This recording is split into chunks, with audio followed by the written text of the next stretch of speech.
Book 4, Falcon in the Barn, Chapter 34. This has always been such a nice village. The very next morning, Mari attempted to take out the weeds in the front garden. After half an hour, she sent Pato to get Deck's plow to churn it all up. His ox wouldn't fit in the small yard, but his largest goat proved to be powerful enough to till the whole yard. Pato sat on the front steps and offered advice only an almost 17-year-old could. Are you sure you don't want to just rock the whole thing like the Hirsches did and place one little flower in a pot on top of a big boulder? I'm afraid this dirt doesn't know what to do with seeds. It's too old, has never had anything purposely placed in it. Ooh, careful what you grab, Mother. I don't think that's really the front to the goat. That's when Perrin dragged him over to the Briders, because Mari was coming after her son, intending to use a hoe on him in a way no hoe was ever intended to be used. It was bad enough the goat was giving her a hard time. By that afternoon, she had churned up the yard and made a sizable stack of rocks along the fence. She wondered if everyone in the neighborhood had dumped their rocks in her garden over the years, but it wasn't as if she could have asked anyone about that. Poor Mrs. Hirsch kept watching Mari out the front window, probably waiting for a break to go to the markets without having to speak to her. Passing neighbors crossed to the other side of the road and never looked in her direction. Mari did her best not to look at them either. It was as if there were an invisible barrier around their property. That's fine, she told herself. No one can throw in any more rocks, and no sheep would nibble whatever it was she was about to plant. By evening, she was thoroughly exhausted, but wanted to have something to show for her day's labor, instead of just wobbly rows of uneven grooves in the dirt. She took the envelope of mystery seeds and scattered them in a square section she designated as the surprise garden in the middle of the yard. All right, Mrs. Briders, both older and younger, I hope you're proud of me. She smoothed the dirt over the seeds and sat down beside them. Her yard didn't look any different than it had a few minutes ago, but Mari knew it was. Something was hiding, waiting to burst open, beautiful and amazing. It was going to take time, and Mari had all the time in the world now. When Perrin came home, he evaluated the front garden. Well, it's different, was all he could come up with. Any messages? No, I was out here all day, too, watching. Perrin sighed. The road to the fort was rather quiet today. No administrative or fort messengers. I was hoping maybe something might come from Brillin. Discouragement clouded his eyes. Who knows what they were told, Perrin, she reminded him. Edgers were told the army took away your command. What news was sent to Brillin, Grayson, and Gary? True. They'll have only Thorne's version. But they should know me well enough to realize that, well, it doesn't matter anymore. He lied. There were no messages or even contact with anyone the next day either, or the next. But that would change because Mari had to go to the market. Jaytsy volunteered to go with her. At least people are allowed to talk to me. At the market, Mari expected the worst, and both her and her daughter got it. People barely dared to look at them. At the baker's, Mari realized just how drastically her world had changed. As she and Jaytsy entered the shop, immediately 3 women turned and left, leaving them alone with the baker's daughter, a woman in her 30s who shifted anxiously behind the counter. Mari put on her best smile. My usual today, Betty, and the same for Jaytsy, please. She started to fish out bits of silver from her pocket and didn't notice Betty setting up a sign on the counter. What's that? Jaytsy snapped, and Mari looked up. Closed for midday meal. You took your midday meal 2 hours ago, Jaytsy sneered. Betty shrugged and glanced behind her to the ovens. That must have been the cue because the voice came, sounding stiff and rehearsed. Betty, time for midday meal. Sorry it's late today. Come right now. Jaytsy scoffed, but Mari said, So, I see how it will be. I still need my regular order, though. Are you above taking my silver? Betty, still refusing to open her mouth, shrugged again. Her eyes darted all over the bakery and even to the windows where other customers were waiting, refusing to come in. "Look," Mari said, "taking my silver doesn't mean you're violating any orders. Look around. There's not even anyone to report us. No official has followed us, and I know when I'm being followed. Just give us our loaves, take my silver, and you'll have done nothing wrong." "Betty," came the voice from the back more urgently, "midday meal is getting cold." "Just go," Mari sighed. "I'll help myself, and I'll leave our pay on the counter, all right?" Betty's shoulders got a workout that day as she shrugged again, sent an apologetic look to Jaytsy, and scurried to the back room. "Unbelievable!" Jaytsy declared, as Mari gingerly made her way around the counter. She slapped the slip of silver loudly on the counter to make sure those whispering in the back heard it. "They're just scared, Jayts," Mari said, as she pulled the warm loaves off the shelves and put them in her cotton bag. "She could have talked to me at least. No, Mother, these people want to be cowards." She shouted the last words and spun to send a severe look to the windows. Those waiting there suddenly became interested in something on the road before them. "It's as if these people want to avoid us, after all you and Father have done for them." "Jayts, please," Mari said, as she finished filling her daughter's bag with a week's worth of bread. "I think your condition is making you brasher, which isn't necessary or wise right now." She reached into her pocket and slapped a second slip of silver on the counter. "A little extra for your troubles," she called to the oven room. When she came back around the counter, she handed Jaytsy's bag to her. "I feel like a thief," she mumbled. "Thieves don't pay twice as much for tasteless bread than it's worth," Jaytsy called loudly. "Please, let's just go," Mari said, feeling as if she'd been stabbed in the chest. She knew people wouldn't feel free to talk with her. She'd seen them skittishly running past their house for the past several days, but she thought the same easy conversation she'd had for decades in the shops wouldn't change. Maybe people would be a bit quieter, or give her a quick smile of reassurance as they wrapped up her plucked chicken. But this was unlike anything she expected. All Mari did was stand up and bellow to Edge, just as she had done years ago. She was merely spouting off again. But this time had been different. She'd made missteps in the past, but this was clearly a miss of enormous proportions, a misleap off the edge of the world. She blinked rapidly as she opened the door for her and Jaytsy to head home. Jaytsy noticed her fighting back tears. "Forget them, Mother. They don't deserve you," she said, as she stood on the side of the road to rearrange their bags. The market was bustling in the early afternoon, and Olivet tried to bustle in the opposite direction of Mrs. Shin and Mrs. Brighter. "I guess I'm just surprised," Mari murmured, as another two women whose children she used to teach took a circular route around her. "This has always been such a nice village." "A nice village?" Jaytsy nearly wailed. A dozen people tried to get around them and moved even faster. Mari stared at her daughter in surprise. "A nice village," Jaytsy announced sarcastically, glaring at a few more dozen who stopped in their tracks to see what Shin was erupting this time. "That's what my mother just declared. Edge has always been such a nice village.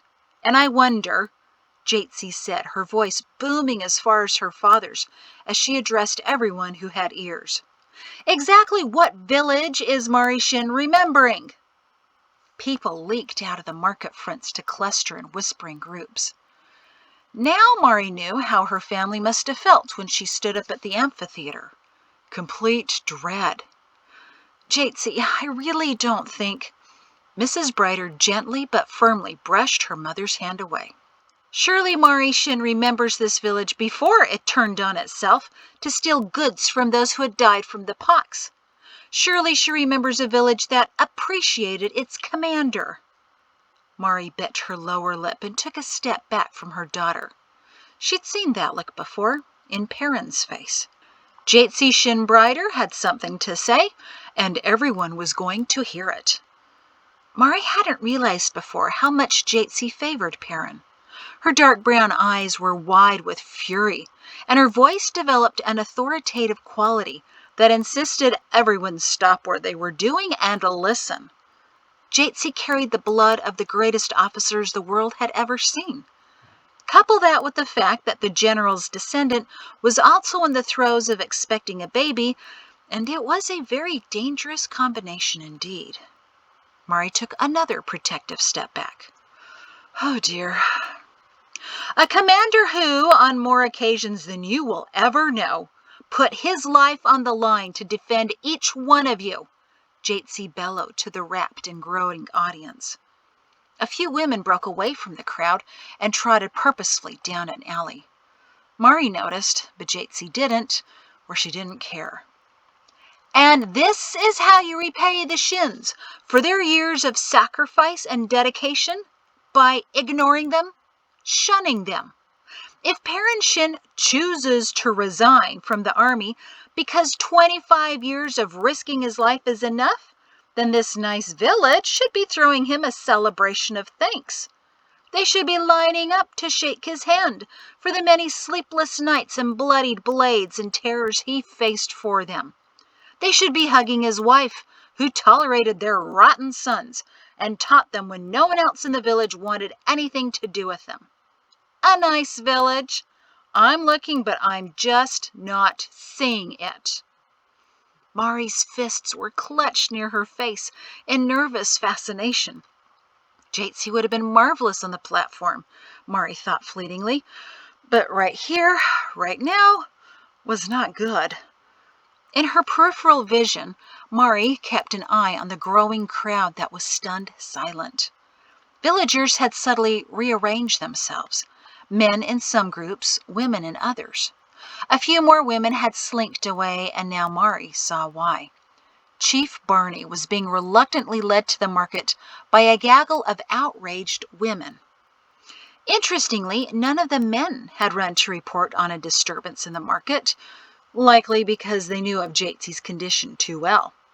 None of those men wanted to be on the receiving side of a female version of Perrin Shin, coupled with the fervor of a soon-to-be mother. Now Jaytsy was shouting about cowardice, and a few more men hugged tighter to the buildings behind them. Edgers never had to be brave, Jaytsy continued, turning in place to address several hundred people, now in a full circle and a safe distance away from her. You know why?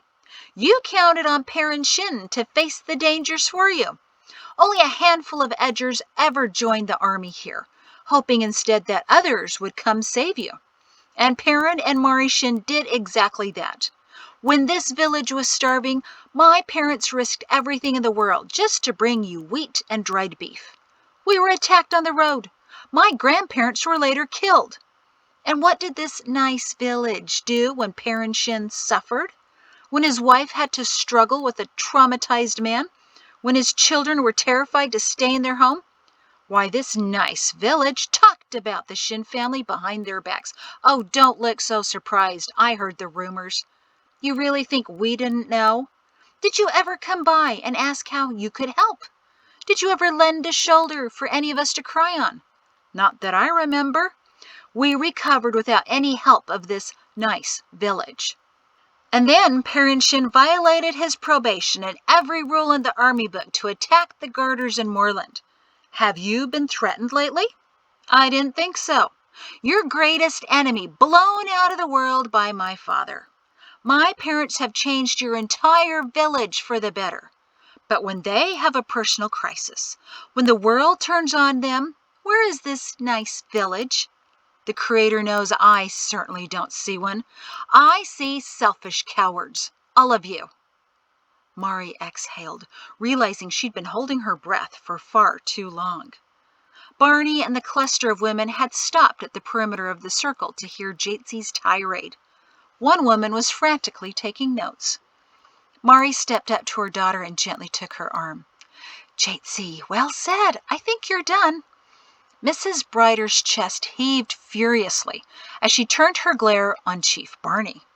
Two women were pushing him into the open space, and his stuttering steps made it obvious he would rather have been anywhere else in the world right then.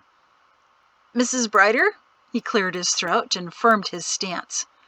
Jaytsy folded her arms defiantly in a Perrin-like manner, and Mari massaged her cheeks. If she weren't so worried as to what might happen next, she would have been bursting with pride. "Yes?" Jaytsy said with so much malice that Mari marveled how Barney still stood erect. "Do we have a problem?" Barney timidly asked. "She's debating!" a woman shouted from the concealing safety of the crowd. "There's laws against that." Edgers erupted into whispered discussions, and Mari saw the group of men trying to blend in with each other to keep from being an obvious target. The women, however, were far less protective. Anyone who thought women were softer, or calmer, or gentler had obviously never visited Edge, home of vindictive females. Edge didn't seem to be such a nice village anymore. Mari watched her daughter, praying her response would be appropriate. Jaytsy's hands moved to her hips. "A debate?" she shouted. "Barney, do you see anyone challenging me? Talking back?" The crowd couldn't get any flatter as Barney obediently glanced around. He shook his head. "That's right. 2 people are needed for a debate. I'm just delivering a free history lesson." That did it. Mari couldn't hold it in anymore. She burst into a grin, which she quickly covered with her hand. None of the villagers dared move a muscle.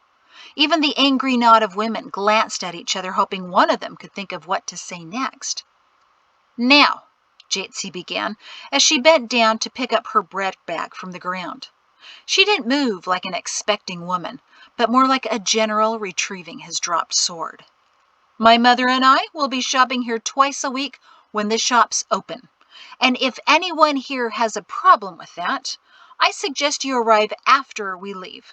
Mother, we need to start dinner." And Mrs. Brighter marched briskly away. The crowd was so eager to separate for her to pass that a few feet were trampled on.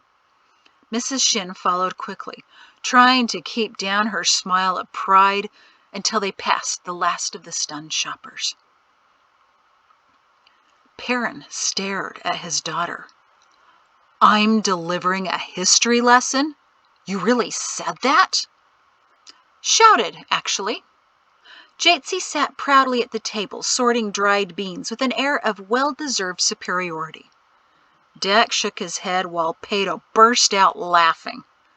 Mari hadn't stopped beaming since they left the market. They were stunned silent. No one dared follow us home. Perrin sat down slowly next to Jaytsy.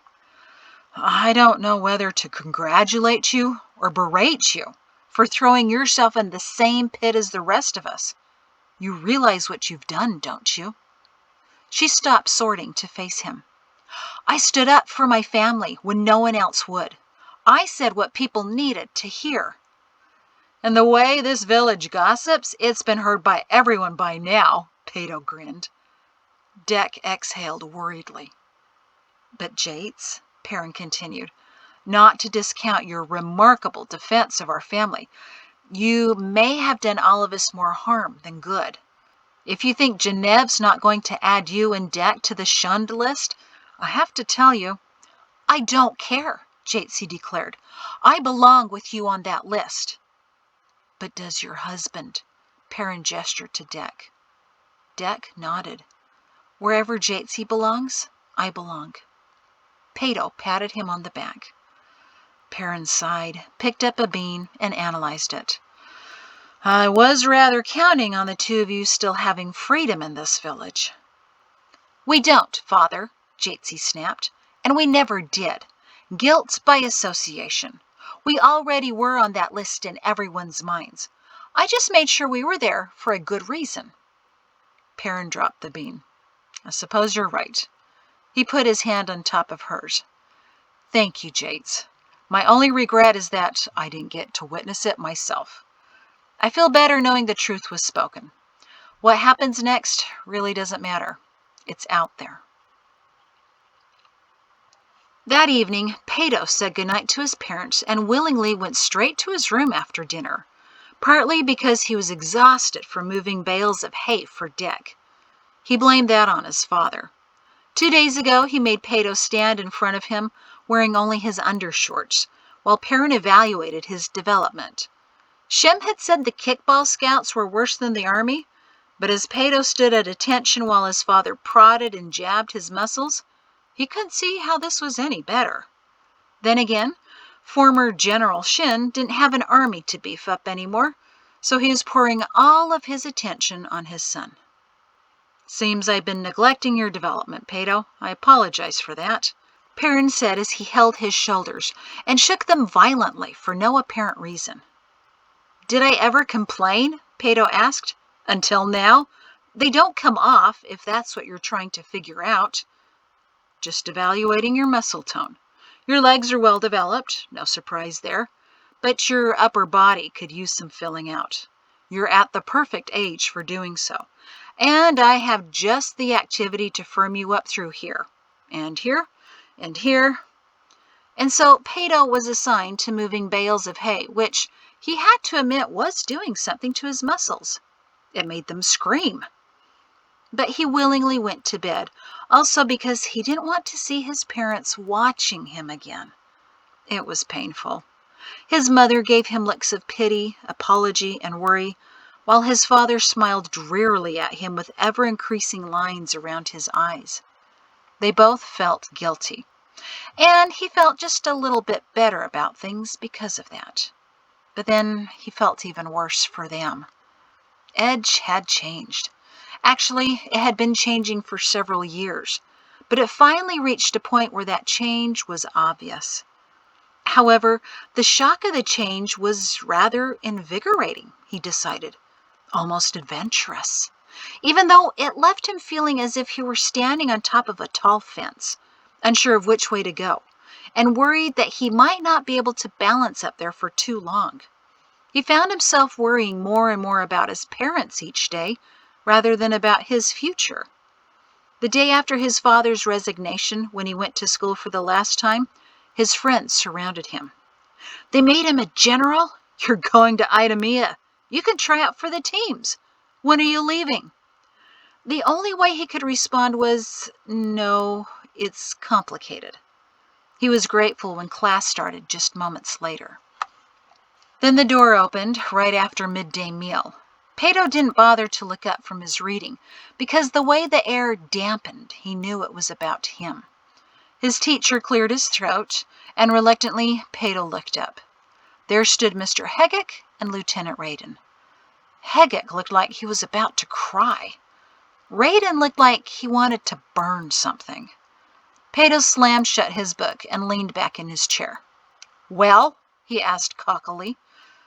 Mr. Hegick shook his head before saying, Pato-shin, because of incidents last night, I'm sorry, but Raiden had jabbed Hegick so forcefully that Hegick coughed and took a step forward.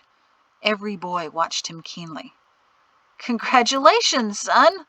Hegick slipped into an awkward speech he must have memorized only moments before. You are hereby awarded this notification that you no longer need to attend the administrator's school in Edge. He held out the parchment with a trembling hand. Pato nodded once, gathered up his books, and walked past the rows of desks to the front of the classroom. That's not fair, one of his friends whispered. Why does he get to... Lieutenant Raiden, loudly clearing his throat, shut Pato's friend right up. Pato took the parchment without opening it, nodded to Hegick, and left the classroom without another word. He noticed Raiden and Hegick remained behind, probably to explain things to his classmates. Later that afternoon, when a few of the boys walked past the Brider's farm to go to an empty field to kick around a ball, they didn't look at him at all. Pato knew they saw him, but what he didn't know was what Raiden and Hegick told them. And suddenly, that was that.